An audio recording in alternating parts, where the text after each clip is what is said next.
जय श्री कृष्णा दोस्तों, आप सभी का बहुत बहुत स्वागत है हमारे YouTube चैनल में। आज हम आपको राधा रानी जी की एक बहुत ही सुंदर कथा सुनाने जा रहे हैं। एक संत बरसाना में रहते थे। वो हर रोज सुबह उठकर यमुना जी में स्नान करके राधा जी के दर्शन करने जाया करते थे। यह नियम उनका रोज का था। जब तक राधा रानी के दर्शन नहीं कर लेते थे तब तक जल भी ग्रहण नहीं करते थे। ऐसा करते करते तकरीबन उनकी उम्र 80 वर्ष हो गई। उस दिन भी रोज की तरह उठे और यमुना में स्नान किए और राधा रानी के दर्शन को चले गए और संत राधा रानी के दर्शन करने लगे।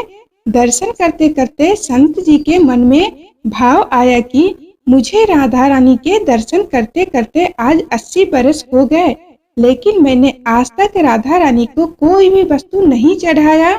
यह विचार संत जी के मन में आया कि जब सभी मेरी राधा रानी के लिए कुछ न कुछ लाते हैं तो मैं भी अपनी राधा रानी के लिए कुछ न कुछ लेकर जरूर आऊंगा। लेकिन क्या लाऊं जिससे मेरी राधा रानी खुश हो जाए। संत जी यह सोचते सोचते अपनी कुटिया में आ गए। सारी रात सोचते सोचते सुबह हो गई। संत जी उठकर स्नान किया और आज अपनी कुटिया में ही राधा रानी के दर्शन पूजन किए। दर्शन के बाद बाजार जाके सबसे सुंदर वाला लहंगा चुनरी का कपड़ा लाए और अपनी कुटिया में आकर अपने ही हाथों से लहंगा चुनरी को सिलने लग गए और सुंदर से सुंदर उसमें गोटा पट्टी लगाने लग गए। जब पूरी तरह से लहंगा चुनरिया बनकर तैयार हो गई तो फिर मन में सोचा कि इस लहंगा चुनरिया को अपनी राधा रानी को पहनाऊंगा तो बहुत ही सुंदर मेरी राधा रानी लगेगी। यह सोच के आज संत जी उस लहंगा चुनरिया को लेके राधा रानी के मंदिर को चले। मंदिर की सीढ़ियां चढ़ने लगे और अपने मन में सोच रहे थे, आज मेरे हाथों से बना हुआ लहंगा चुनरिया राधा रानी पहनेगी तो बड़ी ही सुंदर लगेगी। यह सोचते हुए जा रहे थे। इतने में बरसाना की एक लड़की आई और बाबा से कहती है, बाबा आज बहुत ही खुश लग रहे हो आप, क्या बात है बाबा बताओ ना। तो बाबा ने कहा कि लाली आज मैं बहुत खुश हूँ। आज मैं अपने हाथों से राधा रानी के लिए लहंगा चुनरिया बनाकर लाया हूँ। इस लहंगा चुनरिया को राधा रानी जी को पहनाऊंगा और मेरी राधा रानी बहुत ही सुंदर दिखेगी। उस लाली ने कहा, बाबा मुझे भी दिखाओ ना, आपने कैसा लहंगा चुनरिया बनाई है। बाबा ने उस लड़की को लहंगा चुनरी दिखाई। लड़की लहंगा चुनरी देखकर बाबा से बोली, अरे बाबा राधा रानी जी के पास तो बहुत सारे पोशाक हैं, ये मुझे दे दो ना। संत जी बोले, बेटी तुमको दूसरी बाजार से दिलवा दूंगा, ये तो मैं अपने हाथों से बनाकर अपनी राधा रानी के लिए लेकर जा रहा हूँ, तुमको और कोई दूसरी दिलवा दूंगा। लेकिन उस छोटी लड़की ने संत जी का दुपट्टा पकड़ लिया। बाबा ये मुझे दे दो, जिद करने लगी। पर संत जी कहने लगे, दूसरी दिलवाऊंगा, ये नहीं दूंगा।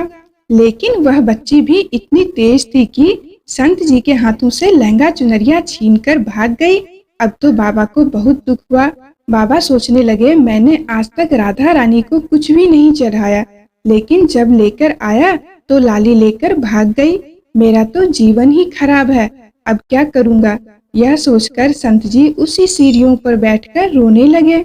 इतने में कुछ संत वहां आए और पूछा, क्या बात है बाबा, आप क्यों रो रहे हैं। तो बाबा ने संतों को पूरी बात बताई।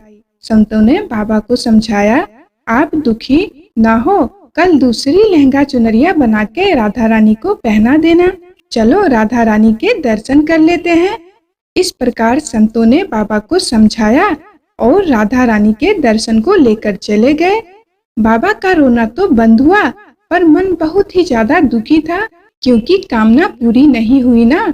तो अनमने मन से राधा रानी के दर्शन करने संत जी जा रहे थे और मन में ये भी सोच रहे थे कि लगता है कि शायद राधा रानी को मेरे हाथों से बनी पोशाक पहनना पसंद नहीं। ऐसा सोचकर बड़े दुखी होकर जा रहे थे। मंदिर आकर राधा रानी के पट खुलने का इंतजार करने लगे। थोड़ी ही देर बाद मंदिर के पट खुले तो संतों ने कहा, बाबा देखो तो आज हमारी राधा रानी बहुत ही सुंदर लग रही है। संतों की बात सुनकर जैसे ही बाबा ने अपना सिर उठाकर देखा तो जो लहंगा चुनरिया बाबा ने अपने हाथों से बनाकर लाए थे वही आज राधा रानी ने पहना था।